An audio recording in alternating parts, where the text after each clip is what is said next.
Chemobolization is a method used to deliver chemotherapy medication directly to liver tumors, either primary tumors that originated in the liver or metastases that migrated to the liver from cancers at other sites. Even in cases where chemoembolization is not curative, this approach may relieve a patient's symptoms and extend survival. Doctors begin the procedure by inserting a catheter into a blood vessel in the patient's groin and advancing it into specific artery supplying the liver. The doctor then injects a contrast and visualizes the tumor and blood vessels on an X-ray to determine the condition of the portal vein and assesses blood supply to the tumor. The physician then injects an emulsion of an anti-cancer drugs and microparticles through a catheter selectively placed into the artery feeding the tumor.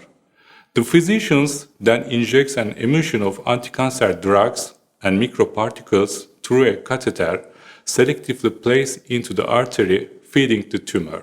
This mixture keeps a high concentration of medication in contact with the tumor for a period of time longer than that associated with traditional systemic chemotherapy.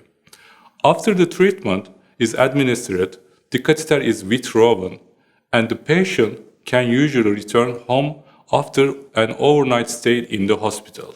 Chemoembolization offers several advantages of traditional systemic chemotherapy, prolonging the time the medication stays in contact with the tumor up to as much as a month. This increases the treatment's effectiveness.